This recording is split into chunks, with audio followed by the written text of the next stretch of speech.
Hey guys, what's up? It's Monkelzonky, and welcome to another episode of the Washington Wizards MyGm.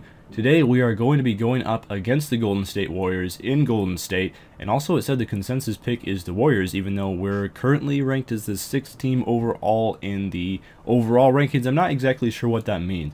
I guess the game just takes an overall view of the ratings of all your players and says you probably have the 6th best roster in the league, and I really wish that worked out in the simulation, because for some reason my team never does as well in simulation as they should be doing, considering how good of our starting lineup, and our bench is really solid as well, as I touched on a lot in the last episode, so I'm not going to go in too much in depth of that. But in the starting lineup, we do have a bit of an undersized small forward in Tyreke Evans, and one thing that I have been considering, as Draymond Green misses this initial shot of the game and I nearly get a steal on him in the backcourt, and Draymond Green just stands here for a few seconds, I'm eventually going to wind up getting a really easy steal because he has nowhere else to pass it out.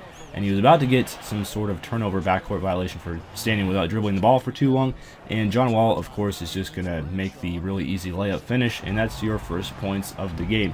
One thing that I did want to consider, possibly, as John Wall, another finish, is putting Tyreke Evans in the shooting guard slot and possibly starting Trevor Ariza and then relegating Bradley Beal to the bench. And that sounds crazy because Bradley Beal is the 2nd highest overall on this team, but he has just been awful lately. He's been killing me with absolutely terrible shooting, and he played really poorly defensively in the last game, this game, and the next game that we're going to be playing as well. So I'm really not happy with Bradley Beal right now. He gets burned by Stephen Curry several times in this game, and even though it's my duty to be guarding Stephen Curry's, not Bradley Beal's duty, his defense has still been very shoddy. So I'm wondering if I should give Trevor Ariza back his starting job, and that would also give us a little bit more size at the shooting guard position, maybe a little bit better defensively, as Harrison Barnes is just going to pop the 3 directly in Tyreke Evans' face. That was good defense, so I can't really blame him for that.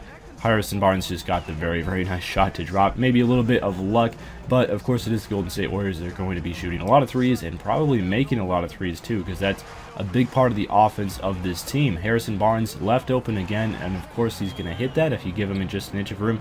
He's a pretty good three-point shooter. He can knock those down. But the main process that I wanted to think is just like Tyreke Evans is kind of undersized, so he does struggle a little bit guarding other small forwards. And Trevor Ariza, as he hits the 3 right here, has just been on fire. He's been incredible for us offensively and such a huge help. And considering that Bradley Beal has been so bad, maybe we just need to shake things up a little bit. But we got our bench unit in the game. One thing that's kind of interesting is we only have 17 points scored, and there's 2 minutes left to go in the first quarter. So we were really struggling on offense to start off this game. I was a bit surprised because typically we are dynamite out of the gates, and we often get up above 25, even up to 30 points in the first quarter on a fairly regular basis. So we're going to end off the first quarter here, a very low scoring one. Only 18-22, so both defenses playing really well, although I think it was more attributed to the fact that both teams were just very cold. I did think I did a good job defensively on the Warriors, but we were both missing shots that normally probably would go down. But we're going to start off the second quarter the right way with John Wall getting the slam off of the screen. Steph Curry is just not able to keep up at all, and that's one mismatch that we really have to take advantage of, is Steph Curry guarding John Wall and then passing it down to Joey Bradshaw for the slam. And one thing that I've been learning about Joey Bradshaw is a bit frustrating using him in the first couple of games because I just didn't know what type of player he was. I was still getting adjusted to him. And one thing I've learned is he does not have a post game. He really does not have the ability to score yet. Hopefully this can be developed in time as Klay Thompson gets a nice cut at the rim and finishes with the easy layup, relatively uncontested. But Joey Bradshaw is really out there for rebounding, for defense, and for putbacks because, again, he gets a lot of those offensive boards and can put them back fairly easily, as you'll hopefully see a couple times during this gameplay. And he's also an exceptional free throw shooter. He's shooting like over 80%, which is really impressive for a 6'10" rookie. You don't see that all that often. And so I should never be shy to attempt those putback shots, as Steph Curry gets the really deep three-pointer to go there with the shot clock winding down. But it's Steph Curry. I'd probably be mad if any other point guard in the league did that to me, but Steph Curry is going to hit those shots sometimes. But John Wall slamming it again. Steph Curry is also not going to be able to defend John Wall, and that's something I really wanted to take advantage of. And as easily as John Wall scores in most of these games, I think for the most part there just have not been good matchups, and Bradley Beal, just hand in the face, he hits it, trying to prove myself wrong and say that, yeah, he deserves a job in the starting lineup. Well, I'm going to have to see it to believe it, and so far I have not been able to see that out of Bradley Beal. And then Trevor Ariza, he's going to shoot it with Klay Thompson right in his grill, and he's going to hit it. We're on a 10-2 run, and we have taken the lead after a really cold start. Some shots are starting to drop, which I'm really happy to see. And all of a sudden, our offense is clicking on all cylinders. But Steph Curry and Draymond Green, the nice pair there. Draymond Green hits a three, probably one of the front runners for most improved player of the year. He has been exceptional, considering last year he was not that great of a shooter, and he's improved his shooting tremendously, and now is just an incredible threat on this Golden State Warriors team. As if they didn't have enough three-point shooting, Steph Curry hitting another three, and it's just a three-point barrage, both teams dropping them left and right. But yeah, Draymond Green has developed into a pretty good three-point shooter himself, so that's going to be a little bit scary. I got the inbound steal. I almost got the backcourt violation as well. Passing it over to Bradley Beal, who misses again, and Tyreke Evans is luckily there to clean up his mess. And Tyreke Evans is very, very impressive on the glass. I never knew he was such a good rebounder, but he does have a lot of athleticism.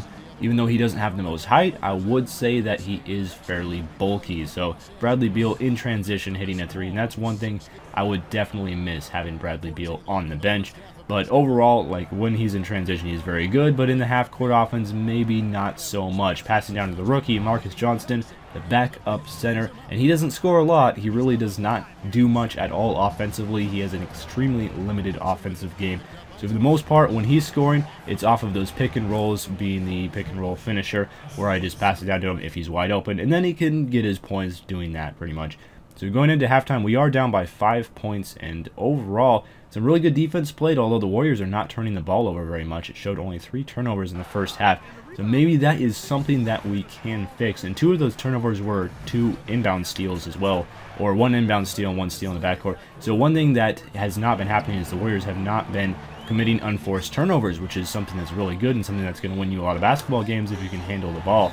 And then Draymond Green hitting a 3, and we're down by 8 points at this point, and really struggling a lot. Tyreke Evans, speaking of struggling, has really struggled at the free throw line all year long, which is a shame because he's a slasher, so he's going to pick up a lot of fouls, and you'd want him to be a good free throw shooter, but for the most part, he's only shooting like slightly above 70%, which is not good at all to see because he's missing a lot of those easy opportunities for points at the line. Passing down to Joey Bradshaw, who's going to get the difficult finish, the 2-man pick and roll game with John Wall and Joey Bradshaw. That's something to get excited about in the future. I imagine those guys are going to form a great team on those pick and rolls for a long time to come. And then Trevor Ariza getting fouled with the finish as well. And all of a sudden, you know, we were really cold in the first half. Trevor Ariza dunking in transition just like old times.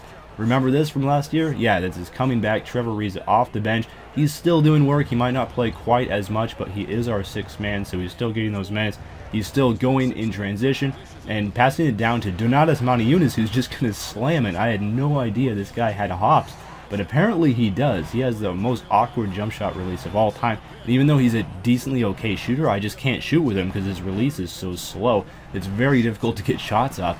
But then Andre Iguodala getting the difficult long-range 2-point jump shot. Probably not a very efficient shot, and if the Warriors are shooting those, I'm going to be happy with it. But Trevor Ariza again running in the transition, and John Wall is going to set it up for the isolation play and just drive to the bucket and slam on 2 Warriors.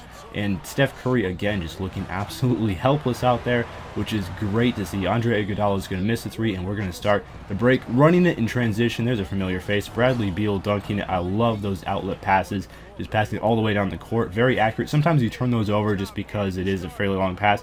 So if it's not John Wall making the pass, if it's, you know, my small forward or something like that attempting some of those passes, a lot of times they are off. But now CJ Watson starting the break, Bradley Beal again, and he's finishing. So all of a sudden the Warriors are looking in complete control here heading into the 4th quarter. We have an 8-point lead, and we've really been playing effectively, but don't count these Warriors out as David Lee scores on the and 1 bucket to start off the 4th quarter, and he's going to hit the free throw as well just to give the Warriors a little bit of momentum because all the momentum has been on the Wizards side, and it is very confusing keeping track of Warriors and Wizards. They have such similar names. Tyreke Evans is just cutting to the rim, and he is too strong, too big. He finishes 9-point lead. I believe that was our biggest lead of the game.